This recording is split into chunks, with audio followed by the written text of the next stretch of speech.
Hi, William. Now, the buzz started when Syria's ambassador to Iraq, who defected to the opposition, claimed the Assad regime may have already used chemical weapons. Do you think that's true? Let's talk about that first before we talk about these warplanes. I think this is virtually unlikely that this happened, because it would be madness to use chemical weapons inside closed urban areas. You'd get your supporters as well as these al-Qaeda mercenaries in the same. These are not precise weapons. These are for huge battlefield conditions, if at that. So I doubt this very much. Could it be used as an excuse, though, to invade Syria, like happened in Iraq almost a decade ago? Well, like Yogi Berra used to say, this is deja vu all over again. I smell a rerun of the old Pentagon scenario that Dick Cheney and friends ran to justify the war in Iraq with the Niger yellow cake, and now they're trying to do that with the weapon of mass destruction, chemical warfare weapons, whatnot, with Syria, to create this climate that this is the most pressing thing on the face of the earth, and this is simply not the case. Do you think people are going to cotton on to that this time around, though? Well, you know, you wonder how many times it's going to take before people wise up to the fact that this is all a scenario. This is scripted. The RAND Corporation did the book on this, and the Pentagon put it into their how-to military manuals, and they're just toppling one regime after another to create their grand design. And you know, this is not a way toward democracy. This is a way toward a one superpower tyranny, in my book. OK, well, the other thing that's playing out as well, we mentioned it just now, those media reports suggesting that fighter jets have been used for the first time in the Syria crisis, targeting the commercial hub of Aleppo. All that fighting's been going on.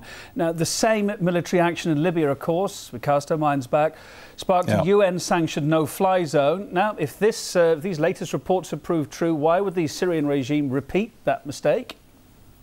Well, I don't think, where is the proof that fighter jets have been used in Aleppo? Recall that when those charges were made about the bombing of innocent civilians, to invoke the fraudulent doctrine responsibility to protect that created this UN Security Council sham to bomb Libya, there was no independent proof that the fighter jets had been used by Gaddafi. And again, I don't think it would make any sense at all for fighter jets to be used in a commercial area in Aleppo. What would it bring them? You know, I think we're just watching the orchestration.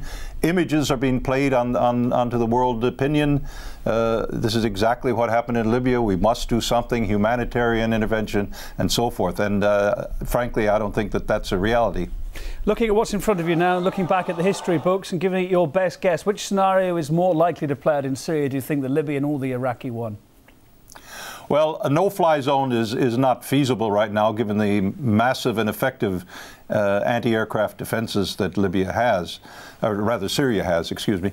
I think they're going to try a combination of all of the above, and probably try to keep this on a hot burn until after the U.S. elections. Now, whether Israel, for reasons of its own, in wanting to tilt the U.S. elections toward Mitt Romney, and away from Obama, whom Netanyahu despises personally and politically, that I can't say. I just don't have, I'm not privileged to have inside information on Israeli intent if they're trying to hot up this chemical weapons scenario to create the rush toward war.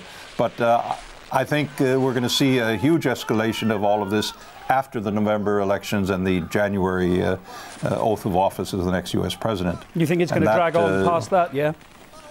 Well, I think they're going to. Obama doesn't want this to break into an open war before the election. That's the last thing American voters want, is another Iraq or another Afghanistan on their doorstep.